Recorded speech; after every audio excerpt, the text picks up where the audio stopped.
Now, I'll just mention once again that we're waiting for the Green spokesperson on mining, Larissa Waters, to begin a media conference in Canberra. This is on the government's Coal Seam Gas Committee bill and the amendments she intends to move in the Senate. So we'll go.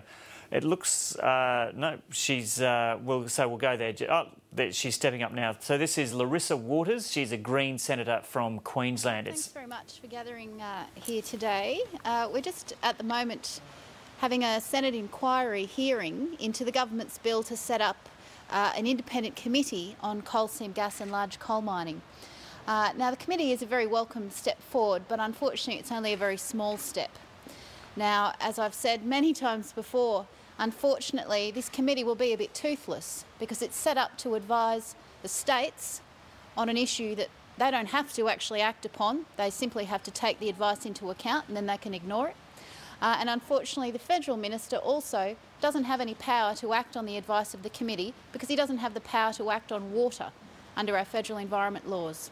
So I've got a bill before the Senate that would give the federal minister the proper power to protect our water from coal seam gas and large coal mining and the huge threats that it poses to our groundwater and our surface water. And until such time as that bill passes, unfortunately this committee will remain toothless. Certainly we welcome the gathering of more scientific evidence about the impacts of coal and coal seam gas on our water, but really the decision makers need to be able to act on that advice. So that's our main concern with this bill. We've also got a few other amendments that I'm announcing today I'll be moving in the Senate when we next sit. The first one, the big one, is for a 5-year moratorium on coal seam gas. We have big and relevant expert committees like the CSIRO and the National Water Commission, both saying we don't know enough about the long-term impacts of coal seam gas, and certainly the community is very concerned about what will happen to its groundwater supplies. Will they be depleted? Will they be contaminated? And what will happen to all of the water that's pumped out of the coal seam and stored often on their land? Now, it's just so crucial that we allow this committee to gather the scientific evidence and do its work before any more coal seam gas approvals are issued. The committee has said that it's got a 5-year research program. We think we should let the committee do its job, gather that research, advise the appropriate ministers on the impacts of coal and coal seam gas, and make sure that no approvals are issued before that time. Otherwise, we're making a mockery of this committee and we're showing it to be a tokenistic gesture. It's important that it's not just a tokenistic gesture. We need to give this committee teeth and we need to make sure that its advice can be properly acted upon, so no more approvals should be issued until its full research program is completed. We also have a few other amendments that I'll be moving in the Senate to strengthen the independence of the committee. There's been concerns raised about some of the links that the interim committee members have had to the mining industry. And it's really important that the community can have confidence that this will be an independent committee.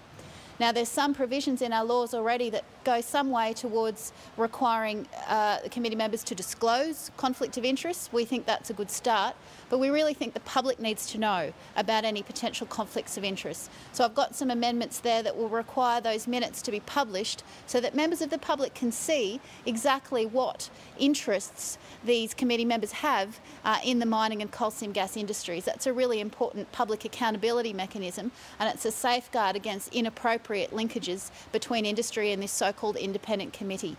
Now, the other major amendment that I have is to include a health expert and to include the health impacts of coal seam gas in the remit of the committee. Now, there's some reference in the explanatory memorandum that this is appropriate and we support that, but it's got to be in the bill. There's so much concern out there in the community because we know so little about the health impacts of particularly coal seam gas. They're pumping all sorts of chemicals in hydraulic fracturing fluids to burst open these coal seams in vast amounts, and we simply don't know enough about their impacts on human health. Our chemicals regulator is tragically underfunded and is very slow in its work program and needs more support to hurry up on that front. But we need more evidence and more studies about the health impacts. So that's why this committee should look at those health impacts and make sure that the concerns of the community about fracking fluids and about the mobilising of BTEX that can happen where it occurs naturally through that fracking process, that can be examined.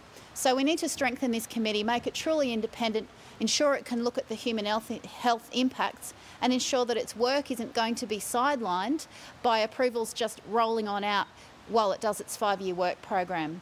And of course we need to pass that bill to give the Federal Minister proper powers to protect water from coal and coal seam gas.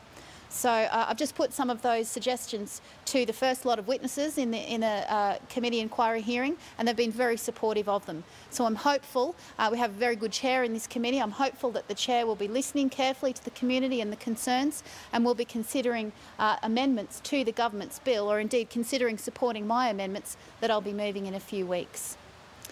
Thanks everyone, happy to take questions about that, or of course about the Burke and Newman stoush that continues up in central Queensland today. Tell me what you think about what's going on in the Condamine River and the methane bubbling up We there. might just leave that so what we media saw conference last there. week That was the Green unfortunately Senator Larissa yet another Waters incident. live from Parliament House with ongoing concerns about coal seam gas, calling for a 5-year moratorium on coal seam gas project approval.